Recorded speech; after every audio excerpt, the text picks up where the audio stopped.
We begin with a woman named Tess Marshall arriving in front of a house she reserved through a website. It is currently pouring rain, and when she reaches the door, she discovers that the keys to the house are not in the mailbox as instructed by the booking agent. Tess tries to contact the person who made the reservation, but can only leave a voicemail asking for a callback. To add to her confusion, when she returns to her car, she notices that the lights inside the house are on. She rings the doorbell and is surprised to see a man inside. The man, named Keith, explains that he is also renting the same house, indicating that the booking agent accidentally made a double booking. Since they cannot contact the booking agents and it is raining heavily outside, Keith feels sorry for Tess and lets her in. He shows her his booking confirmation on the app to prove he is not lying.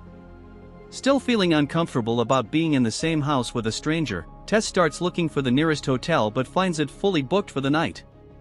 Keith, who overheard her call, informs her that there is a major medical convention in town, making it impossible to find an available hotel room. He then suggests that she stay in the house for the night and lets her have the bedroom. After carrying her suitcase inside, Tess moves into the room where she finds his wallet and decides to take a picture of his ID as a safety measure. She returns the wallet to Keith and then goes to take a shower. When Tess returns to the hallway, she finds Keith waiting for her with a still-sealed bottle of wine and 2 glasses. Still cautious, she politely declines to drink but agrees to sit with him, and they start chatting casually. After revealing that she is in town for a job interview with a filmmaker named Catherine James, Keith mentions that he has seen Catherine's latest film. Not only that, but Catherine's next film will be about a musical collective in Detroit, and Keith mentions being one of the founders. Sharing a common interest, Tess feels more at ease, and the two engage in an animated conversation, with Keith even humorously demonstrating how to flip a set of new sheets, making Tess laugh. Together, they put the new sheets on the bed for her to sleep in, and as they say goodnight, it becomes clear that Keith is starting to like her.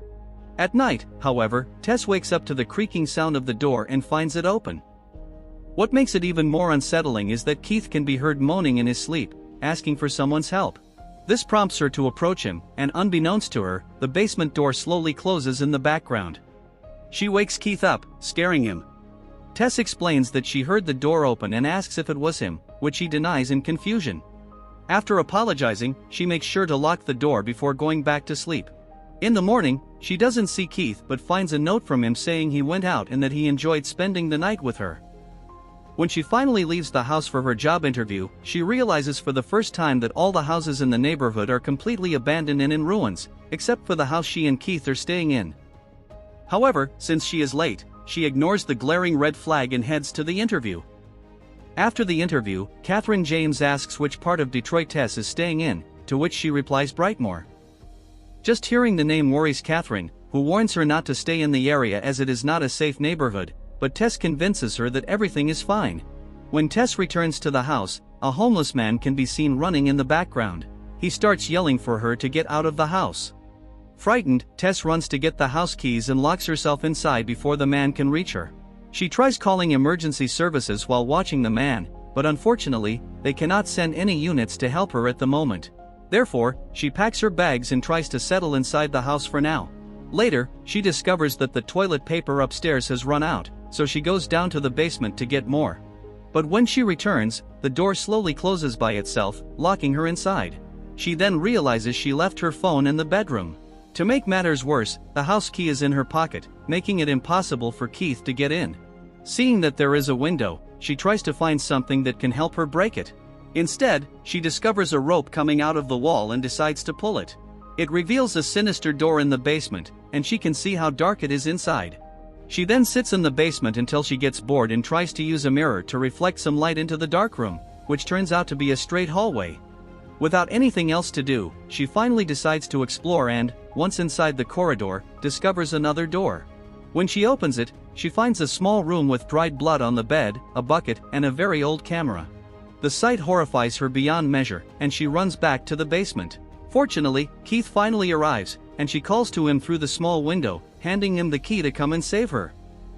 After he rescues her, she begins to panic and grabs her bag to leave, talking about finding a creepy room with a bed, camera, and bucket. Keith, however, doesn't find it strange to find these things in the basement and decides to check for himself. He asks her to wait upstairs in case the basement door closes by itself. It doesn't take long for her to get impatient. She tries to check on him, but at the same time, the door starts to slowly close, and this time, she makes sure to hold it open with a chair before going down. She calls for him again, but he doesn't respond. Tess then goes down the dark corridor until she reaches the room. Strangely, she doesn't find him there. Upon returning to the dark corridor, she discovers another door leading to a set of stairs going even further down. She calls his name again, and this time he starts screaming for help, leaving her no choice but to descend. Tess uses her cell phone light to illuminate the dark corridors, following the sound of Keith's screams. Ahead, she discovers several rusty cages with bowls for feeding dogs. As she ventures deeper, she finally finds a terrified Keith, who claims someone bit him. Keith senses danger around every corner, and they argue about which way is out. But before they can run, they are interrupted by a horrifying, naked humanoid creature that smashes Keith's head against the wall until he dies. The creature then screams at Tess, and what happens next is unknown. The next scene shows AJ Gilbride, a successful Hollywood actor, suddenly receiving a phone call from his colleagues. They say he has been fired from his latest show due to alleged sexual misconduct against an actress. With his career threatened, he flies to Detroit to liquidate one of his properties so he can pay a lawyer for his ongoing case. AJ travels to a rental property he owns in Detroit, which happens to be the same house in Brightmoor. Upon arrival, he sees that Tess's car is still in front of the house, and her and Keith's belongings are scattered around the house. This enrages AJ, who immediately thinks someone is squatting on his property. He tries calling his property manager, but she says there have been no new bookings on the site for the past 2 weeks. Ignoring this for now, he goes out to meet a friend in the city, where we learn that AJ did indeed harass his co-star but refuses to admit it was abuse.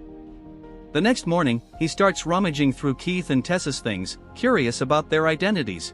He then finds Tess's laptop and sees her username, and later finds her car keys on the small dining table. This leaves one last place to search for the intruders, the basement. He gears up and arms himself with a small knife and flashlight. When he enters the basement, he suddenly hears a loud noise from one side of the wall. He also discovers the rope coming out of the wall and opens the hidden door.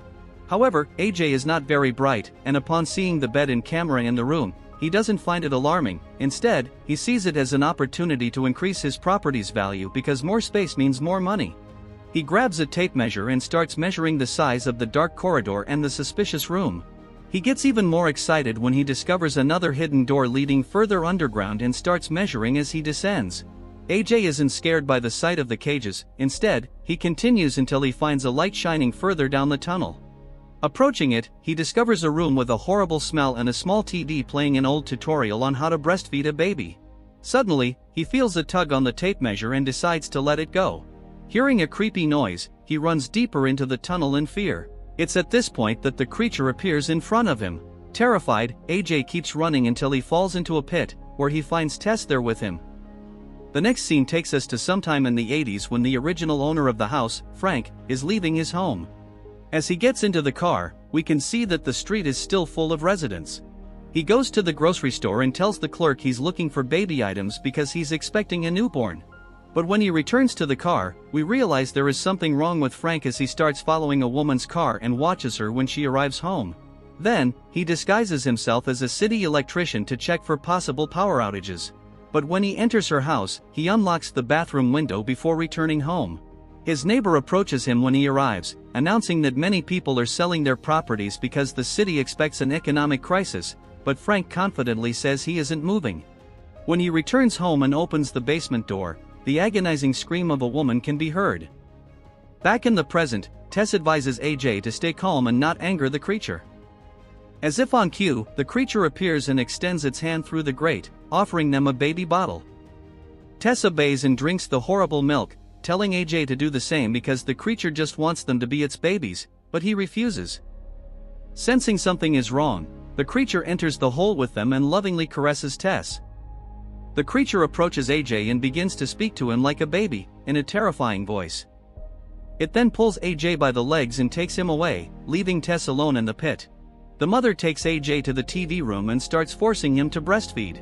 Meanwhile, Tess uses this opportunity to climb out of the pit and escape. Unfortunately, she makes noise stepping on the tape measure, causing the creature to chase her. Worse still, the basement door is locked, forcing her to escape through the small basement window. Luckily, she is helped by the homeless man who had chased her before, narrowly escaping the creature. It turns out that the neighborhood homeless already knew about the creature in the house, and he was the man from the earlier scene. According to him, the creature will come out at night to look for Tess, so she must flee now. Moreover, the creature is not alone in that basement. Meanwhile, AJ is exploring the tunnels when he discovers a bell and a power line, deciding to follow them. Upon reaching the door, he looks back and sees the creature has stopped following him, showing fear of what lies behind the door. When he enters the room, he discovers a very old man lying there, none other than the cruel Frank. On the surface, Tess arrives at a nearby gas station and uses the shopkeeper's phone to call for help. But when the police arrive, they dismiss her and think she is a drug addict, so she convinces them to go to the house to save AJ. However, upon arrival, the officers are skeptical of Tess's claims and think she is just another delusional homeless person, so they leave. Meanwhile, Frank gestures for AJ to get his bedside drawer, and AJ complies. Then, AJ discovers a series of tape recordings with the names of various women and decides to play one. It turns out the recording contains the sound of a woman being raped. Enraged, AJ starts yelling at Frank, until Frank grabs a gun from the drawer and suddenly kills himself. Meanwhile, upstairs, Tess breaks the house window and enters to get the car keys. But when she gets into the car and starts the engine, the mother appears, causing her to drive into the creature, pinning it against the wall until it seemingly passes out. Tess then goes down to rescue AJ, while at the same time, the young man grabs Frank's gun to arm himself and begins to make his way back through the tunnels. Unfortunately, AJ accidentally shoots Tess in the waist. He then helps her up, and they frantically leave the house.